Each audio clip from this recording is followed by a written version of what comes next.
Enak sekali kalau ada ada pertanyaan seperti ini. Mau nggak? Dan itu adalah kebutuhan kita. Ya.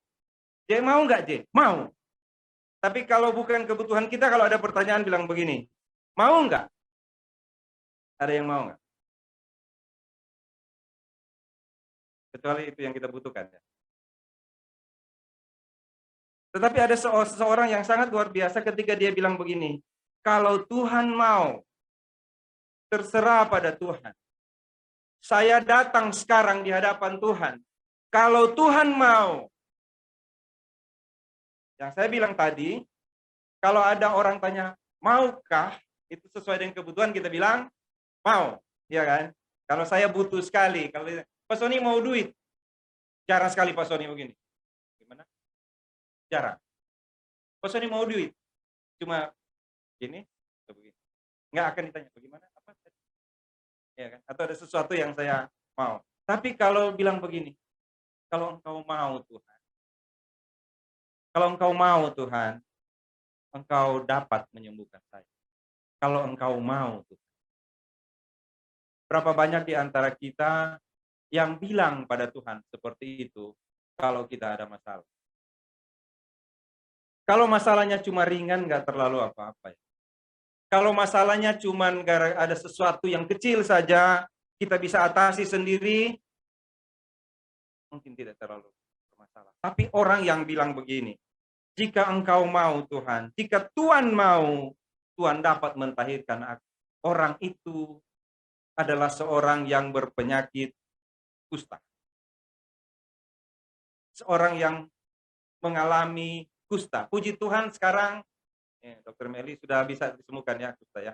Total ya bisa malah ya. Ya, sudah bisa disembuhkan. Dulu pada waktu itu sangat sulit. Kalau orang kena kusta itu sama dengan kata yang digunakan itu tidak tahir atau dosa. Saya sudah pernah bicara itu, kita pernah bicara tentang 10 orang kusta itu kan. Yaitu mereka harus dari jauh dan biasanya kalau mereka mendekat, mereka akan dilontari batu untuk usir pergi. Mereka diperlakukan seperti bukan manusia. Jadi kalau ada orang kusta di dekat berapa radius itu, mereka bisa usir dengan melempar batu. Ya, dilempari dengan batu, harus pergi. Kus, gitu. Pergi dari sini. Orang yang kena kusta itu terpisah dari keluarganya. Orang yang kena kusta itu terpisah dari keluarganya, terpisah dari teman-temannya. Pergi dari sini, pergi jauh. Itu saudara bisa lihat di Matius pasal 8 tadi yang sudah kita baca tadi. Matius pasal 8 ayat 1 sampai 4 tentang seorang yang sakit kusta. Dia datang pada Yesus. Seorang yang sakit kusta, banyak kali saudara bisa baca di Alkitab. Itu tadi, najis, dilempari batu, kalau dia mau datang dilempari batu, pergi kamu. Pergi. Atau kalau dia jalan, dia mau lewat sesuatu, dia akan teriak sambil tutup pakai karung, debu, lalu dia akan teriak, najis, najis, dan orang harus lari dari dia. Nggak boleh, dia akan tinggal jauh di sana, di luar daerah, di luar kota atau desa. Nggak boleh tinggal bersama-sama dengan orang, karena menakutkan sekali penyakit itu. Penyakit itu berhubungan dengan hukuman Tuhan. Saya pernah lihat itu di daerah Cikokol, Kebonana. Kalau lagi duduk, ada orang duduk kakinya nggak ada. Dia duduk aja di situ. Bukan kakinya, jari-jari kaki itu hilang satu-satu. Ya, tangannya nggak ada, bengkak. Dulu teman-teman saya melayani di rumah sakit kusta. Itu Pak Riman di belakang. Mereka melayani. Lalu ajak saya, Son, ada pelayanan, Son. Pelayanan di rumah sakit kusta. Saya bergumul siang malam selama 1 minggu. Dan keputusan saya tidak bisa ikut. Jangankan orang kusta di depan saya. Lihat ayam lari-lari aja, saya nggak jadi makan telur ayam. Aduh, berat banget, kasihan. Tapi mereka pergi dan melayani. Bagaimana dikasih roti ya waktu itu ya. Ada kue yang mereka buat ya. Dan makan ya. Luar biasa. Mereka pergi. orang-orang kusta itu diusir. Najis. Ada yang sakit nggak? Ada ya? Saya sakit. Saya sakit karena kalau tangan saya dibengkokkan gini pagi-pagi, pas mau lurusin nggak bisa. Kemudian nggak bisa. Itu ternyata kalau sudah dekat 60. Jadi yang di 50-an itu hati-hati. Kalau sudah mulai dekat 60, susah lurusin. Ya kan, begitu bangun juga, pas bangun, dia bilang pada saya, Pak, jangan kebiasaan bongkok. Bukan kebiasaan ini. Nasib. Kayak pesawat lama sekali baru lurus. Ada yang sakit sekarang? Kalau yang sakit, kalau saudara mau berdoa, saudara minta sembuh atau bilang begini ke Tuhan, Tuhan, terserah Tuhan mau sembuhkan boleh, nggak sembuhkan boleh. Ada yang begitu nggak kalau lagi sakit? Ya Tuhan, ya kalau Tuhan mau sembuhkan, puji Tuhan. Kalau nggak juga, nggak apa-apa. Ada yang berdoa begitu nggak? Nggak ada. Oh ada ya? Ada itu yang begini-begini banyak. Oh gitu. Aduh, kalau Tuhan sembuhkan, iya. Kalau tidak sembuhkan, nggak apa-apa. Itu kalau sakit batuk. Kita aja kalau batuk sekarang mau batuk kan tahan kan? Jangan sampai batuk. Nah ini kusta ini, saudara. Saudara nggak ada teman, mau ngobrol sama siapa? Tidak ada teman. Ariel bilang katanya pemuda enak bisa ngobrol. Yang kusta ini nggak ada teman. Dia sendirian di sana. Kalaupun ada temannya sama-sama kusta, mereka bilang hari ini yang hilang apa? Ujung jari kelingking. Oh, kalau saya jempol udah mau hilang. Jari kaki sudah nggak ada. Mereka di situ aja lalu melihat tubuhnya mulai hilang satu persatu tanpa berasa apapun. Mulai hilang persatu. Dari sini mulai jatuh ke bawah. Ya kalau sekarang mereka boleh operasi plastik, tapi nggak bisa. Kalau kusta nggak bisa operasi plastik. Ya. Mata mulai turun. Seperti itu dan dia lihat, bagaimana? Nggak bisa sembuh. Nggak bisa ke ibadah. Diusir oleh imam-imam. Kamu kusta pergi. Sudah diusir sama keluarga. Jauh dari teman-teman, dari orang yang dikasih jauh. Ketika mau datang beribadah pun diteriakin di sana. Najis, pergi dari sini. Kamu tidak cocok di sini. Engkau tidak boleh di sini. Pergi dari sini. Kamu najis. Saudara bayangkan dia balik berjalan dan sambil berpikir, saya mau kepada siapa? Saya harus bertemu dengan siapa? Kepada siapa saya harus katakan penderitaan saya ini? Seperti ini hidup saya. Tidak ada. Saya mau ngomong dengan orang. Jangankan ngomong baru ketemu aja sudah. Pergi kamu. Saya tidak punya siapa-siapa. Kesepian orang itu. Menderita dia. Bukan hanya fisiknya menderita. Tapi hatinya juga hancur. Dan saudara bayangkan saudara-saudaranya. Orang-orang yang mengasihinya melihat dia di sana. Setiap saat mereka lihat dari jauh. Saudara saya tidak bisa melakukan apa-apa di sana. Tidak ada yang dapat menyembuhkannya. Bahkan orang bilang orang berdosa. Kotor sama sekali. Dia ada di sana. Duduk sendiri. Mulai melihat. Aduh, bagaimana saya? Bagaimana Tuhan saya orang Israel? Saya punya Allah yang maha kuasa. Yang pernah menyembuhkan Naaman. Yang bukan orang Israel. Saya punya Allah yang membelah laut dan bangsa saya menyeberang di sana. Saya punya Allah seperti itu. Tapi kenapa saya seperti ini? Kenapa saya tidak bisa dekati Allah saya? Kenapa orang-orang mengusir saya ketika saya mendekati Allah saya? Kenapa Tuhan? Saudara membayangkan hati seperti itu. Kalau orang-orang itu adalah saudara. Saudara-saudara. Orang yang saudara kasihi. Dia seperti itu sendirian di sana.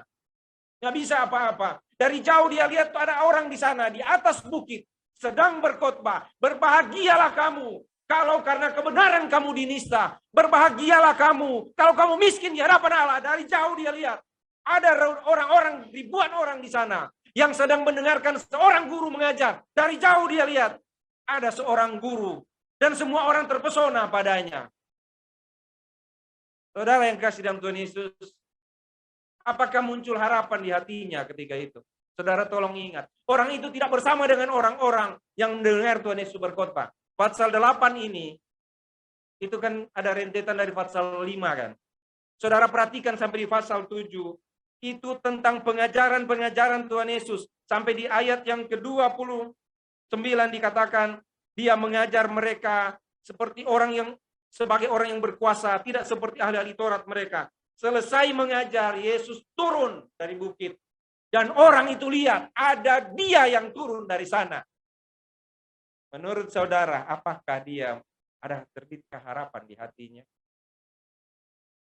Ataukah memang dia selalu punya harapan, tidak seperti yang saya katakan tadi? Mungkin dia bukan orang yang selalu, Tuhan, bagaimana saya? Saya ingin sembuh.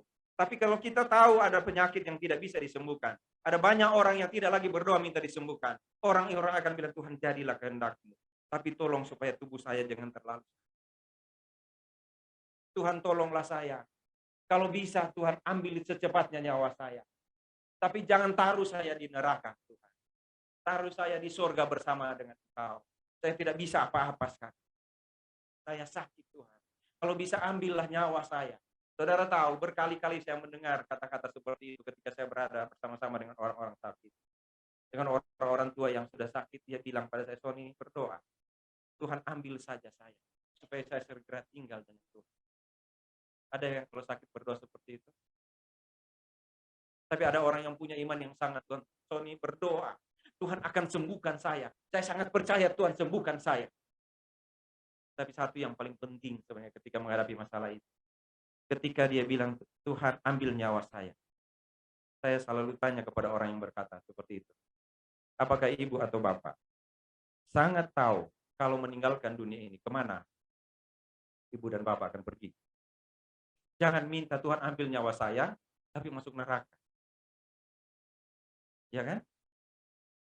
Kalau ada orang berani bilang seperti itu, Tuhan ambillah nyawa saya. Daripada saya sakit, ambil saja.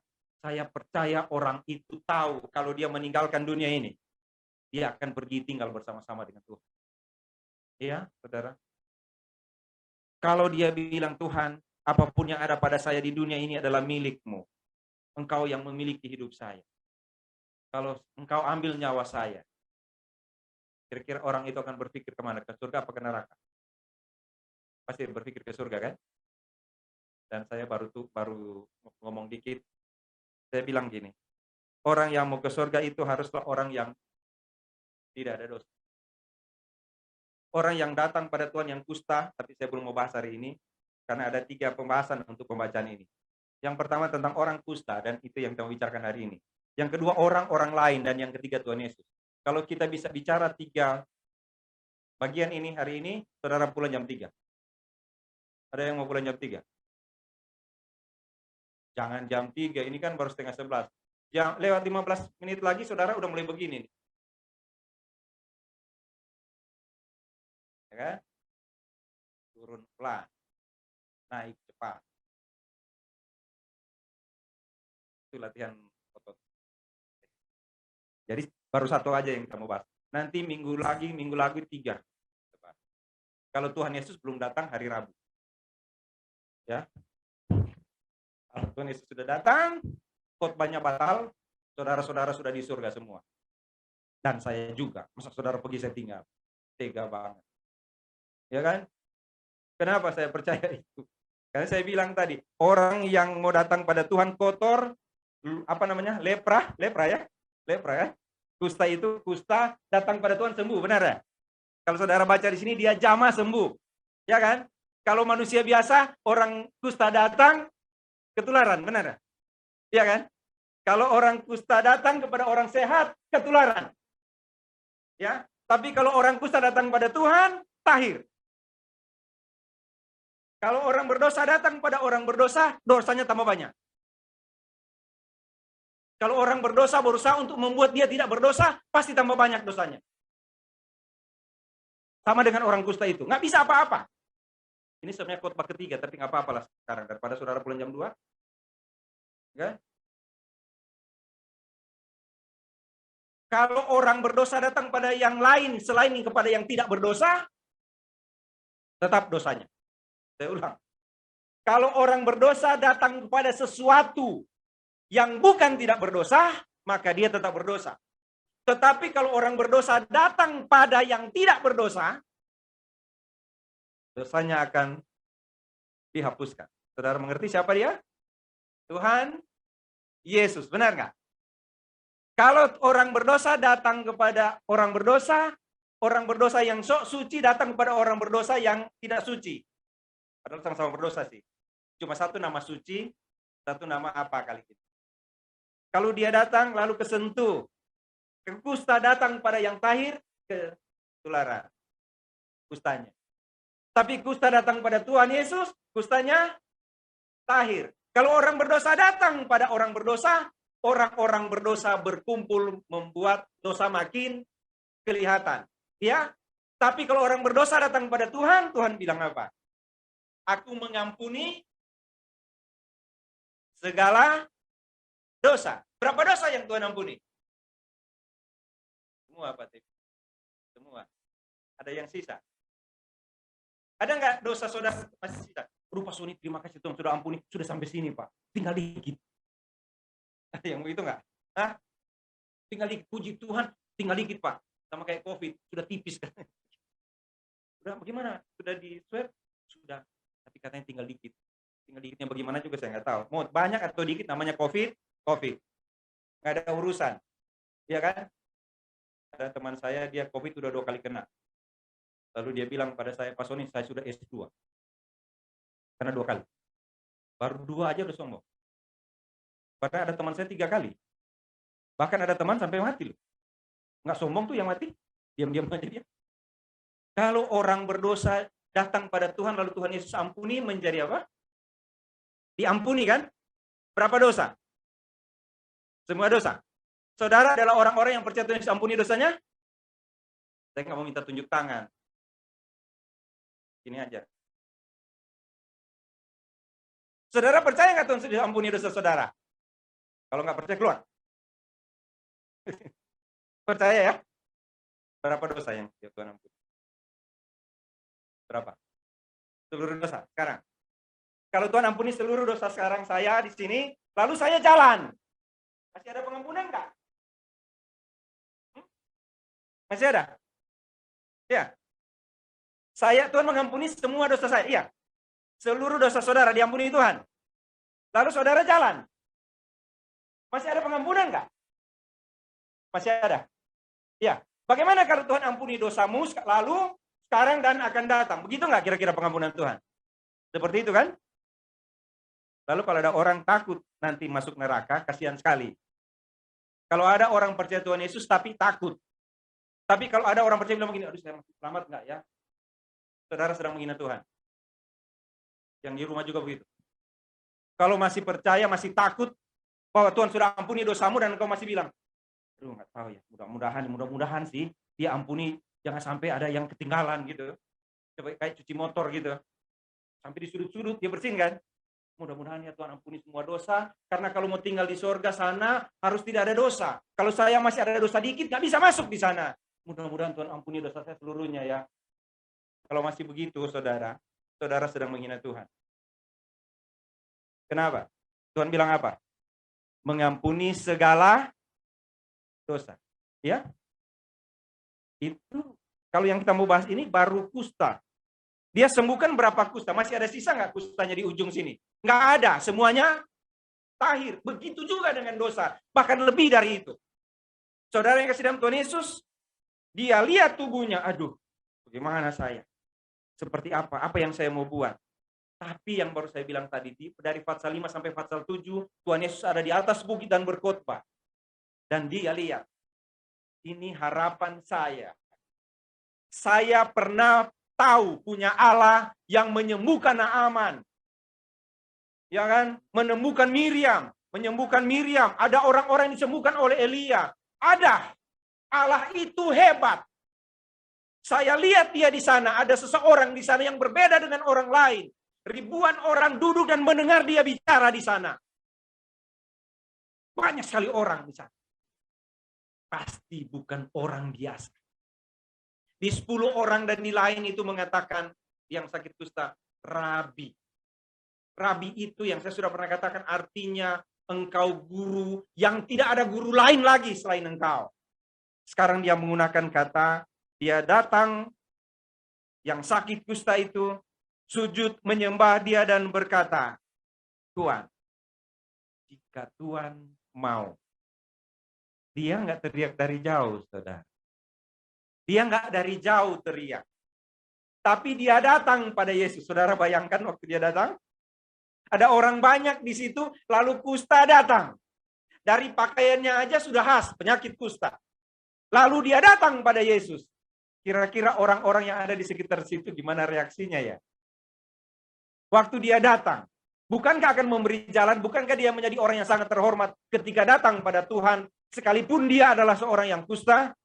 Karena waktu dia datang, pasti nggak ada yang berani dekat-dekat. Nggak ada seperti itu. Pasti semua berdiri dan begini. Seperti orang memberi hormat. Saudara masih ingat waktu kita pulang dari Maja, kami jalan duluan, lalu Yemi bilang, om, nanti kalau mobil keluar kita berdiri dan beri hormat. Siapa yang mendapat penghormatan itu? Waktu saudara keluar, kamu berdiri. Sekali. Waktu kusta itu datang, pasti yang lain menghindar. Karena dia cuma mau ketemu dengan Tuhan. Dia tidak ada urusan dengan orang-orang yang ada di sekitar Tuhan. Yang mungkin mendengar firman Tuhan tapi tidak akan menerapkan dalam hidupnya. Mereka cuma orang-orang yang mendengar firman Tuhan tapi mungkin tidak akan melakukan. Saya tidak peduli. Itu yang ada di hati orang yang kena kusta itu. Saya mau datang pada Tuhan itu. Dan dia pergi. Dia sampai di sana. Apa yang dia buat? Dia sujud. Saudara, kata sujud itu cuma bisa dilakukan kepada raja. Kepada orang yang sangat besar dan terhormat. Dan orang kusta itu datang dan sujud kaki Tuhan. Dia tidak bisa datang kepada ahli Taurat di bait Allah karena dia diusir. Tapi dia datang pada Tuhan dan dia sujud. Sebuah kerendahan hati yang luar biasa. Orang yang hidupnya tahu dia menderita. Saya punya kekurangan. Saya tidak layak. Saya ditolak dan sebagainya. Harusnya orang-orang seperti itu adalah orang-orang yang memiliki kerendahan hati. Kalau kita bilang begini pada Tuhan, saya orang berdosa. Harusnya itu adalah orang-orang yang rendah hati. Saya baru bilang di salah. Saya bilang gini, yang menerima Tuhan Yesus, menerima Yesus sebagai Tuhan dan Juru Selamat hanyalah orang-orang yang rendah hati. Yang tinggi hati akan tolak. Jadi setiap orang yang percaya pada Tuhan Yesus, dia adalah orang-orang yang rendah hati. Saya takut kalau rendah hati waktu terima Yesus, tapi setelah terima Yesus baru jadi tinggi hati. Nah, itu celaka itu. Iya kan? Dia datang pada Tuhan dan dia sujud di kaki Tuhan. Tuhan, jika Engkau mau. Tuhan, jika Tuhan mau, Tuhan dapat sembuhkan saya.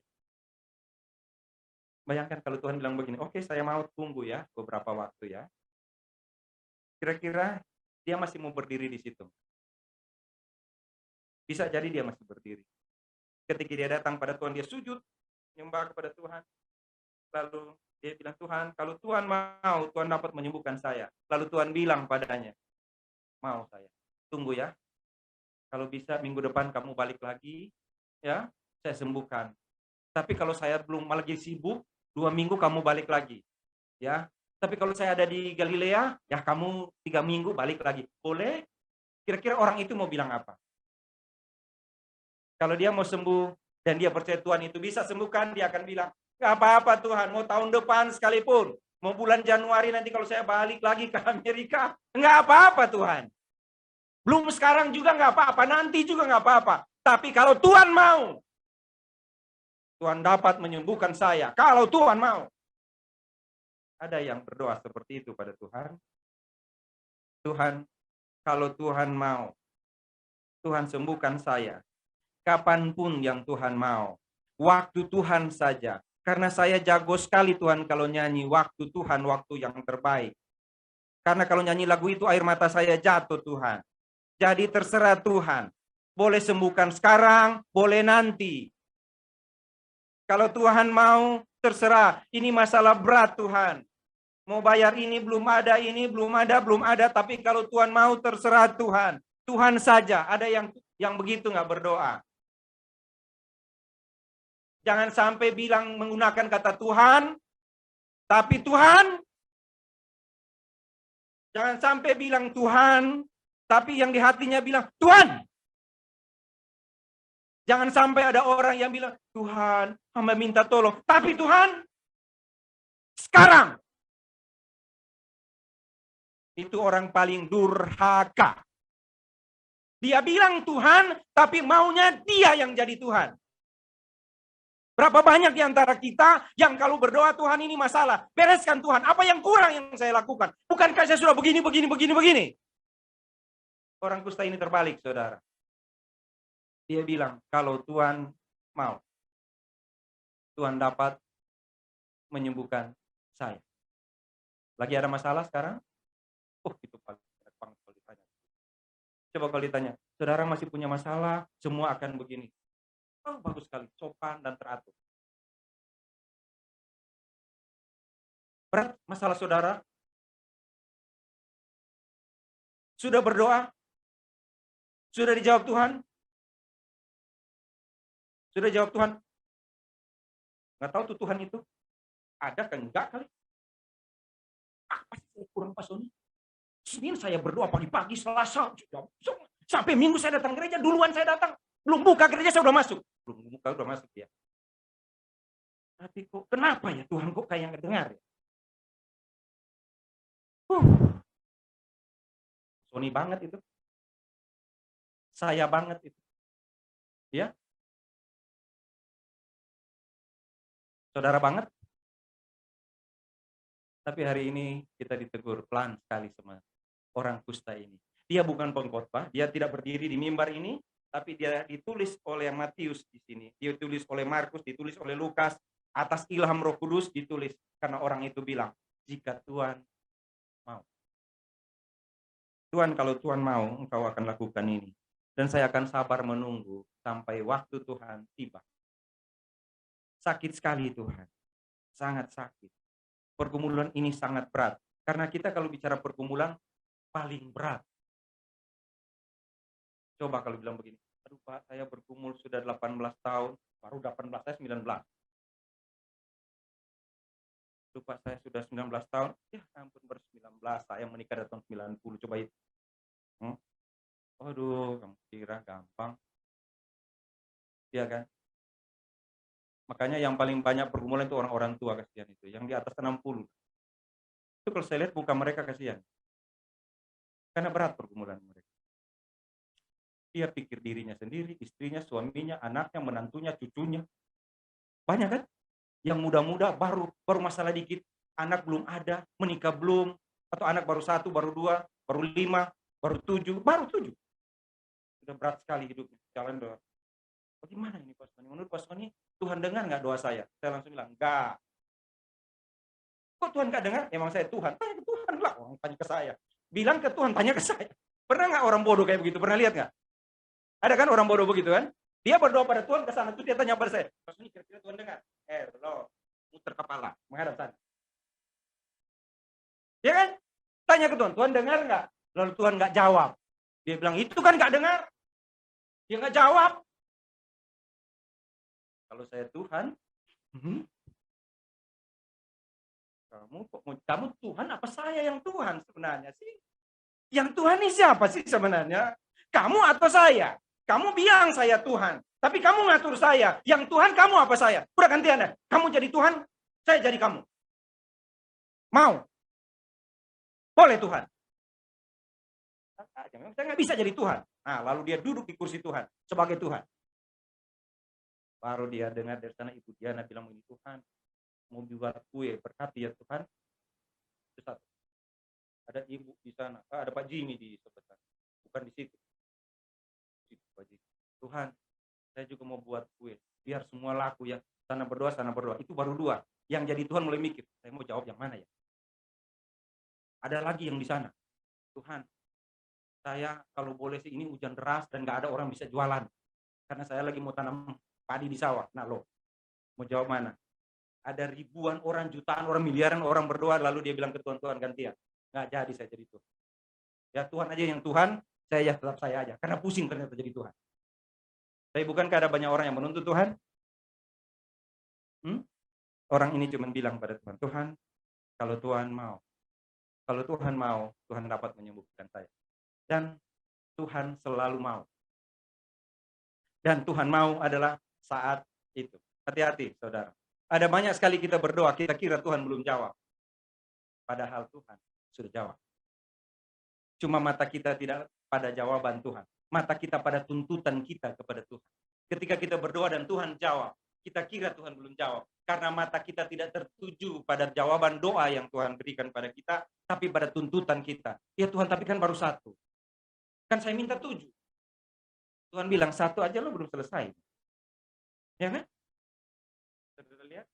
Orang kusta itu berdiri dan bilang, Tuhan, kalau Tuhan mau. Dan dia tetap berdiri di situ. Tuhan mau jawab sekarang, silakan jawab.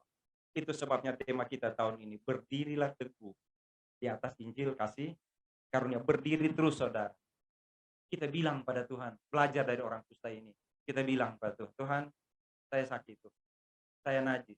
Tapi tolong datang pada Tuhan dengan kerendahan hati. Tolong datang pada Tuhan dengan sujud menyembah. Jangan tubuh sujud menyembah, hati naik setinggi-tingginya. Ya kan? Datang pada Tuhan dengan kerendahan hati dan bilang pada Tuhan, kalau Tuhan mau, Tuhan dapat menyembuhkan saya. Karena keputusan itu ada di tangan Tuhan. Jangan dirubah, saudara. Jangan kita jadi Tuhan, Tuhan jadi kita. Ya, jangan sampai seperti itu. Tuhan sembuhkan saya. Tapi satu yang penting saya mau ingatkan lagi seperti yang tadi. Yang paling penting adalah mintalah pada Tuhan. Tuhan, saya percaya Engkau sudah mati dan bangkit untuk saya. Saya percaya Tuhan. Jika Tuhan mau selamatkan saya, Tuhan bilang pada saudara, hari ini, jika aku berkenan, aku akan menyelamatkan engkau. Masih ingat yang di kayu salib? Sama-sama dengan Tuhan? Ketika dia bilang, Tuhan, kalau engkau datang, ingatlah aku. Tuhan tidak bilang nanti. Tuhan bilang, hari ini, engkau bersama-sama aku di kapan? Hari ini. Datanglah pada Tuhan dengan kerendahan hati. Dan tidak rugi, saudara, kalau kita bilang pada Tuhan, Tuhan, jika Tuhan mau. Jika Tuhan mau. Boleh belajar itu sepanjang minggu ini? Berdoa dan bilang pada Tuhan, kalau Tuhan mau, lakukanlah apa yang Tuhan kehendaki. Itulah ciri daripada orang-orang yang beriman. Jika Tuhan mau. Taruh di otak sekarang mulai hari ini. Dikatakan berulang-ulang, Tuhan, jika Tuhan mau. Tuhan, jika Tuhan mau. Jika Tuhan mau. Dan tahu apa yang Tuhan bilang? Aku mau. Masih ada 2 yang akan kita bahas. Tentang orang banyak dan tentang Tuhan. Hari ini, belajar dari orang kusta itu ketika bilang, jika Tuhan mau. Dan berdirilah terus menanti jawaban Tuhan. Karena Tuhan akan katakan, aku mau. Mari kita berdoa. Bapa di surga, terima kasih kami boleh merenungkan firman Tuhan. Terima kasih Tuhan. Hamba-Mu tidak dapat menyampaikannya secara sempurna. Tetapi Engkau akan menjelaskannya kepada kami. Karena kami adalah milik. Terima kasih untuk kasih sayang yang luar biasa